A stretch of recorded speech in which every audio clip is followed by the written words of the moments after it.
เปิดสบายดีวันนี้มาพบกับซอง PPNNN แชร์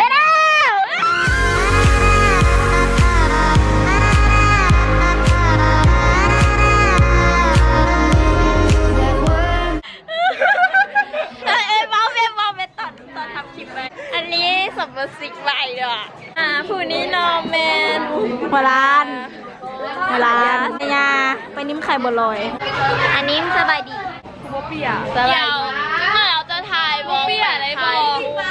คืออยู่ในที่เพจนี้เลย My Friends เห็นนะมาจาก My Friends คือกันเปียกอะไรที่บอกสุดนิ่มตู่คนงามคนนู้นจะนิ่มพรเทพสุกเสริมเด้อมีแฟนละยังโสดสนิทเฮียนกับโบเก่งปะใดถือขั้นปึกขั้นแหละแล้วสปอนเซอร์เข้าเลยเด้อสปอนเซอร์เนี่ยให้มันเป็น10 ปีละอยากเข้าห้ามเอาเบอร์เด้อสปอนเซอร์นะเขาก็ทำเนาะเอาไปจริงอันนี้เนาะมันไม่กินนะสู้นี่แอปเปิลกินเดี๋ยวเขาก็ต้องทำไปก่อนแล้วเขาใครจะมาถ่ายมันเอาไปกองตัวสวัสดีทุกคนนะพวกเขาอีกแล้วในช่อง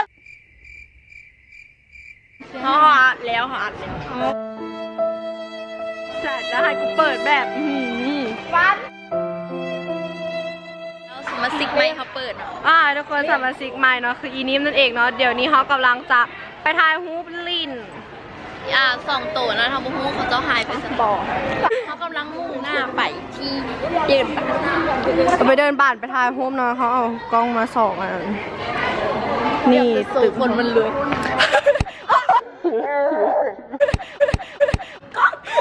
อุ้ยสัตว์เมื่อกี้มันมีอย่างเกิดขึ้นเลยจ้าใครนอกกล้องเขาไว้เป็นอย่างเนาะหนามากแค่เราตอนนี้เขาเปลี่ยนสถานที่เนาะเปลี่ยนไปเป็นหน้าโรงเรียนเนาะเขาไว้ไปเดินบ้านแล้วเพราะว่าเขาจะไปหานิ่มกับพิงกี้เนาะเจ๊ของเขาเอามาฮอดอันนู้นแล้วเย่แต่ยังก็ปวดขี้แล้วทุกคนปวดขี้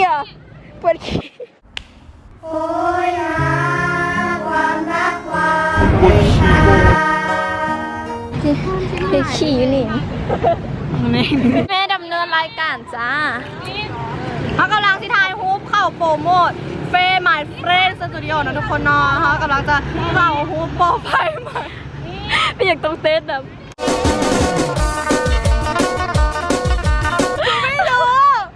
กูไม่รู้1 2 3ทุกคนเขากำลังจะมีเพจใหม่เนาะคือเพจถ่ายฮูปของเขาเองเนาะของเขากับกี้เนาะสบายดีวันนี้พบกับช่อง PPNNN Channel เนาะมาพบกับนิ่มสมาชิกใหม่ของช่องวันนี้เขาจะมาพาทัวร์อนุสาวรีย์แบบคลิปนี้บอกสำหรับคนที่ไม่เคยมาดูหรอกว่าไงคือเอาโฮมวายสัตว์ out of you school out of school มันโนกันยังไงฮันดาฮันดาเขาอยู่ out of school เนาะคือตอนนี้เขากะออกมาจากโรงเรียนเนาะเห็นมีโรงเรียนเขาบอกนะโรงเรียนเขาเนาะเขาออกมาที่ตรงนี้เนาะ is here เราจะมาพาทัวร์เดี๋ยวนิ่มแบบโทรศัพท์กันเด้อว่า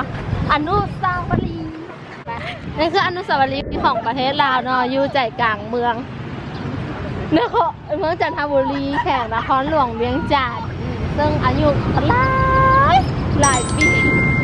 ซึ่งมีนักท่องเที่ยวมาหลายทุกคนธนาเจ้าเห็นอย่างมึงมันนี่ธนามันนี่เจี๊ยบตายเราจะเป็นแก๊กเนาะไปเขาจะแบบเงียบเนาะคือคนที่ย้านกับแกเนาะก็คือนี่ไม่รู้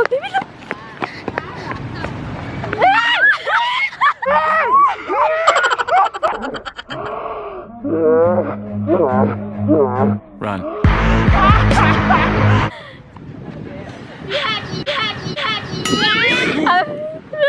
ไอ้น้องนิ่มเอายาด้วยบ่แม่นนี่อีนี่บ่ยาโอ้ทายฮูปของนาง What the fuck มึงนอนอยู่นี่เลยเด้อ fuck you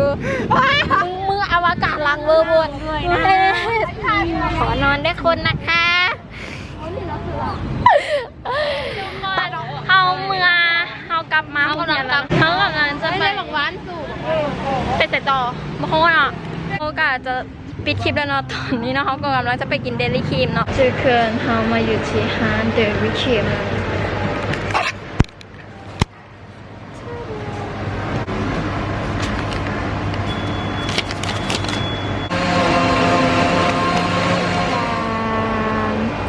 แต่โอดิโอแล้วเอ๋อีจิ้งโซดู ASMR โอเคเนาะปิดช่องเลยอย่าลืมกดไลค์และ subscribe ค่ะ